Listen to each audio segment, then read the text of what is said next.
An invertebrate animal of the phylum Arthropoda, characterized by a chitinous exoskeleton and multiple jointed appendages. Arthropod.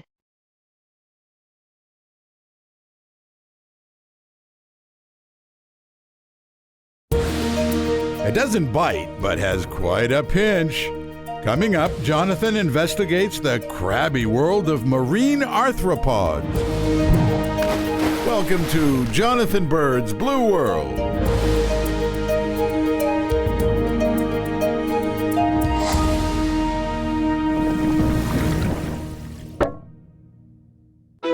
There are more than 1 million species of arthropods on Earth, more than any other phylum, mostly because of these. Bugs. I mean insects. 90% of the arthropods are bugs. I mean insects. I'm gonna leave the bugs to my buddy Coyote Peterson. I'm Coyote Peterson, and I'm about to enter the sting zone with the tarantula hawk.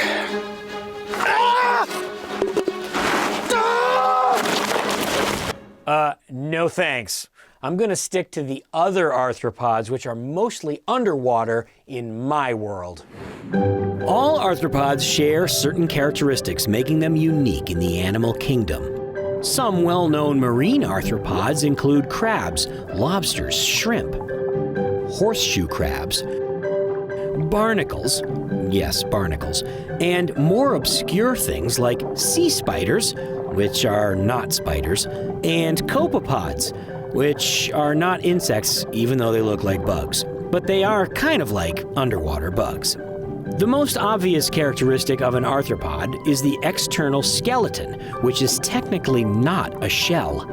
Not only does this exoskeleton protect the animal like a very tough skin, it actually does serve as the animal's skeleton. The muscles of an arthropod are connected to the inside of this exoskeleton. There is no internal skeleton. Because the exoskeleton cannot grow, the animal must periodically shed its exoskeleton, a process called molting.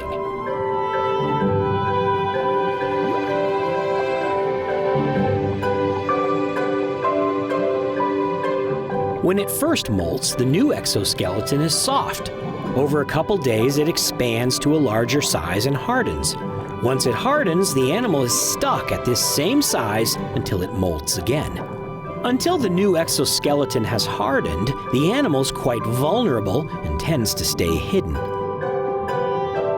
Lobsters caught during this period of time are sometimes called soft-shelled because they feel noticeably squishy. Lobsters often eat part or all of their old exoskeleton because it's a good source of calcium required for the hardening of the new exoskeleton. The name arthropod means jointed foot.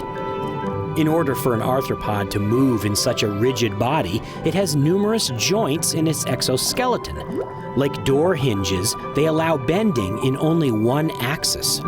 Still, a lobster is quite flexible when necessary and can manage to rotate its claws sufficiently to defend itself effectively or take a selfie.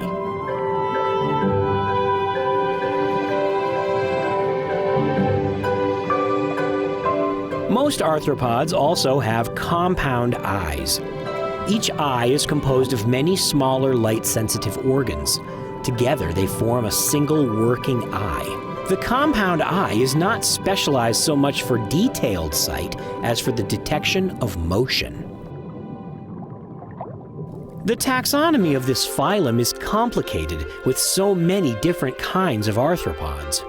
The subphylum Crustacea contains the arthropods most people can identify. Lobsters, crabs, and shrimp, for example, are all crustaceans. But so are barnacles and copepods. Most crustaceans have 5 pairs of appendages. Usually the front pair, called cheliceds, have claws on them, while the remaining 4 pairs are walking legs. In many species, the second and even the third pairs of legs have smaller pincers on them as well. The more advanced forms of crustaceans, like lobsters, crabs, and shrimp, have the body divided into 2 regions, a cephalothorax and an abdomen. The cephalothorax, meaning head body, is so called because it contains the head as well as the main body in one piece. The abdomen, which many people erroneously call the tail, on the other hand, is mostly muscular and used for swimming.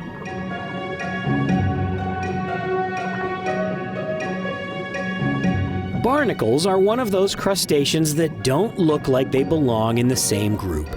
The body form of the barnacle is crustacean, but it isn't very obvious unless examined at the larval stage, where they swim around in the water column as plankton. But as they mature, they settle to the bottom to begin their next stage of life.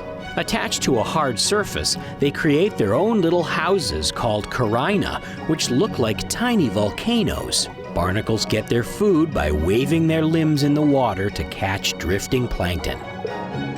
They're basically glued to the rock by their head. Another crustacean that looks nothing like a crab, the remipede. It looks more like a bristleworm, but these animals live only in caves. They're so rare that they weren't even discovered until the late 1970s.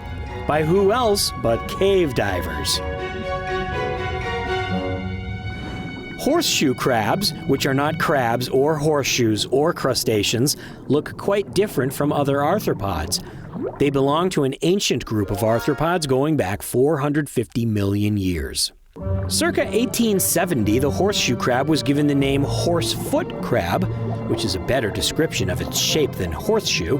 However, somehow the name became corrupted between then and now.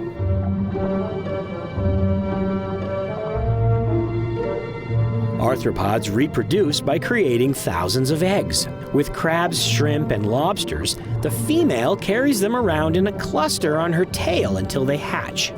Once they hatch, the babies drift in the ocean as planktonic larvae for a while until they grow a bit and settle down. That's how they spread far and wide. Arthropods live in every environment on Earth. And even if you take out the insects and things like land crabs, there are thousands of marine arthropod species from the ocean to fresh water, the shallows to the deep sea, and even deep inside caves where there's no light. Given that they go back more than 500 million years, arthropods aren't going anywhere. They'll probably be here long after humans are gone, roaming the blue world.